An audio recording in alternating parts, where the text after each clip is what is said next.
So what's up guys, it's Jake here and this is the 26th episode of Newcastle United career mode, and sorry for not uploading this career mode quite a bit now, so I really feel I should get this career mode over and done as soon as possible. So speaking into the first game of this episode, we got a very important derby game against Sunderland, and this is my lineup, and as I always tend to go with the first choice lineup, and Jones shall be making his debut at Newcastle United as well. So this is the Sunderland's lineup. They got a very solid looking lineup and they got Adam Johnson. And early on in the first half, Sunderland did have a couple of opportunities to get the goal, and fortunately for us, Adam Johnson's scorpion kick, or scissor kick, missed the target here. So we are fortunate to keep our clean sheet there. And I'm still experimenting with the new formation I'm trying out, and Shelby gets into the action with a great shot, but did lack a bit of power there. But once again, Shelby was involved in the play in the midfield, and he can produce absolute gem of a pass to Wijnaldum, and Wijnaldum pass to Remy. Somehow Remy gets a decent contact to it to convert it into a goal. So 1-0 we are leading early in the second half, and once again Wijnaldum picks Remy so easily, and Remy cuts back and he passes out to Jose Perez. Should have made it 2-0, but the shot was just wide of the post, and unfortunately we do concede a penalty to Fabio Borini when Haidara took him out in the box, and Borini converts that one coolly. So unfortunately for us, we didn't have any great opportunity to get back into the game and get the 3 vital points. So we still get a draw out of it, and a 1 point is there. So Tottenham Hotspur have finally agreed to let Henry Townsend go. 14.5 million is the value for him. It's just a bit too much expensive, but I think Townsend will be a very valuable player for Newcastle now. So we got a training session out of the way, and before we get into a next game in the Capital One fixture, we got an offer for Wijnaldum, and it absolutely makes no sense to sell Wijnaldum, as he is one of my best players in this career mode as well. So this is the Capital One semi-final fixture against Watford, and looking at the table, you would obviously recognize that we are the favourites to win the Capital One fixture, and we are giving debuts to Doumbia and Saive, and as they are in the second team, they're good for only second team action, and as I always tend to play second team for the cup fixture. So this is my lineup, and early on we do get a very good run from Henry Saive there. He looks to be a very decent player for second team.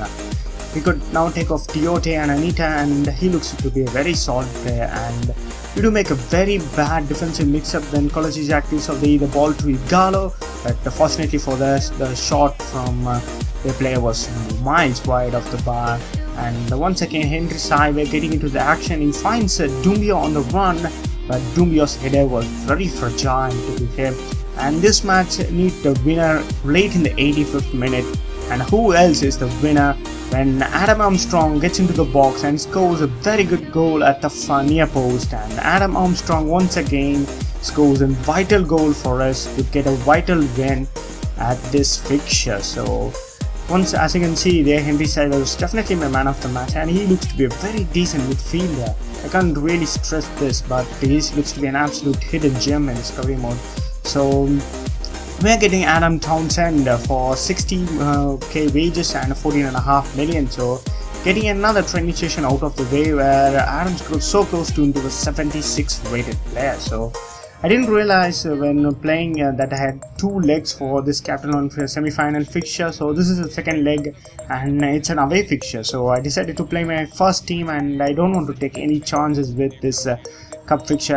I desperately want to win this Capital One club, which would be the first silverware of the career mode. So as you can see there, this is the lineup I am facing against the Watford team, and we do make a fantastic start in the game compared to the previous leg when Musa Sissoko blast one from a long ranger. That was a great goal from our captain Musa Sissoko, and Watford did have a couple of chances late in the match, but they could have scored a goal obviously, but our defense was very keen, and we had the luck to progress into the final. So a 2-0 victory on aggregates moves us into the final, and we could be facing Wolves in the final, I assume. And to finish off this episode, we have Arsenal at home. It's a Barclays Premier League fixture this time at St James Park. So And regarding the table, we are slightly dropped off from the top 5 points separating Manchester United, but I think we can get back into shape and get back into the Champions League. And I was very surprised to see us have the best defensive records, but our defense doesn't seem to be well organized. Ronaldo is decent, but Chance and Mumba lets me down so badly because he's a very short centre back as well. So we might be looking into a centre back in the January transfer window. So that was our first team fully lined up against the very good Arsenal side. Wellington Silva plays, that's interesting to note, and Chesney in goal. So apart from that, it looks to be a very good looking Arsenal side. And once again, I'm getting used to this formation, and some of the passes I can play through this Arsenal side was brilliant. And I was clearly enjoying the game in the first half. I was getting lots of opportunities, and look at this play from Johan Kabay from a corner. He whips it out and it comes back to him, and he passes out to Sissoko. Sissoko tries to get into the box, and he passes out to Kabay, and Kabay's shot was just millimeters wide to get the absolute goal of the season. And once again, yeah, Jonjo Shelvey getting into the head. This is what you get of Jonjo Shelvey. Absolute miracle of a cross, but he couldn't get the head. And Remy Cabella does so well, but Arsenal's defense was really fine. And all of our good work in the first half was let down to this goal from Olivier Giroud. And no disgrace to him, but that was a great goal with his weak foot as well. I didn't really like it, but fortunately for us in the second half, we do get a lucky break there when Remy finds Wijnaldum.